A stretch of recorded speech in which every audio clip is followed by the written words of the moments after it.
De los bellos rincones de mi ciudad paseamos hoy por la calle Real, antiguamente Rúa do Rego, rúa central de nuestra antigua villa.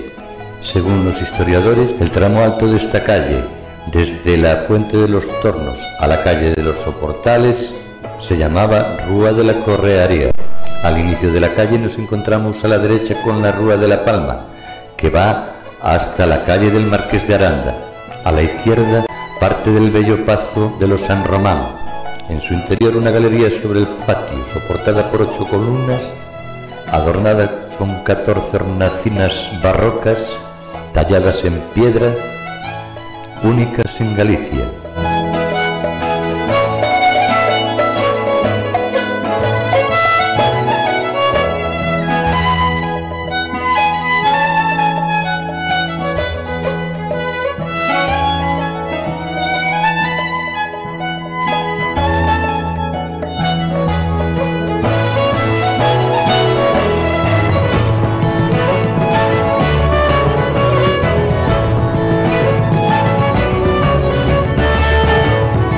En el patio, hoy en rehabilitación, encontramos las columnas que soportaban el antiguo pazo y algunas de sus dependencias. Más abajo encontramos el primer arco de los soportales de este pazo que daba a la plaza del Teucro.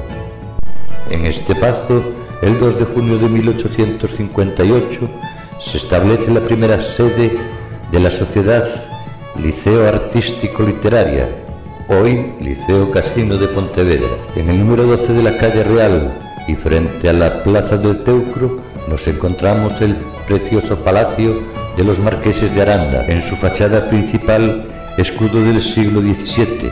Es el único de todos los de la villa antigua que cuenta con tenantes, o más bien 2 figuras situadas a cada lado que lo adornan. Escudo cuartelado en cruz con escudón. Se representan los linajes de Mosquera, Pimentel, Villar, Pimentel y en el escusón Sotomayor.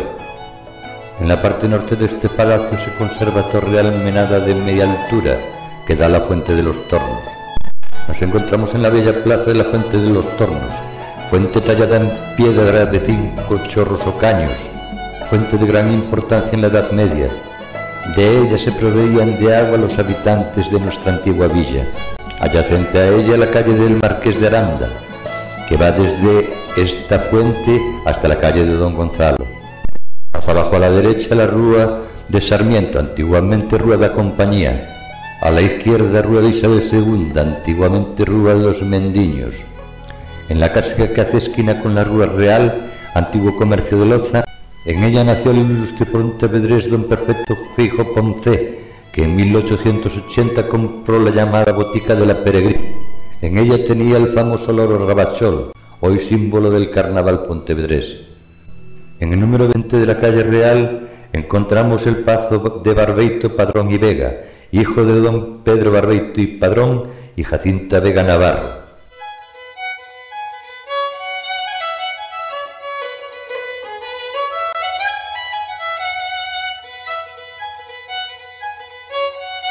En la fachada y en el centro nos encontramos la obra del siglo XVII, en la que se representan los linajes Barbeito, Padrón, Vega de León, Falcón, Montenegro, Cruz, Navarroleira, Mariño y Salazar.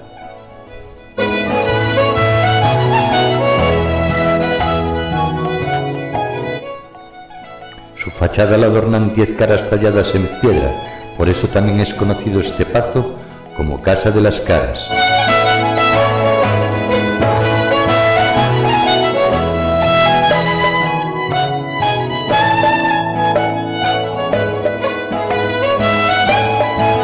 Siguiendo el paseo nos encontramos algún edificio en ruinas, como este en el que se ejercía la venta de velas y pequeñas figuras de imaginería. En la casa número 37 que hace esquina con la plaza de Celso García de la Riega, en su fachada lateral, pieza armera poco frecuente. Su contorno totalmente cuadrado está situado sobre una cartela. Se representa en él el linaje de los Murga.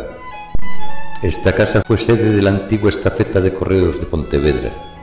y llegamos por fin a la plaza de Celso García de la Riega.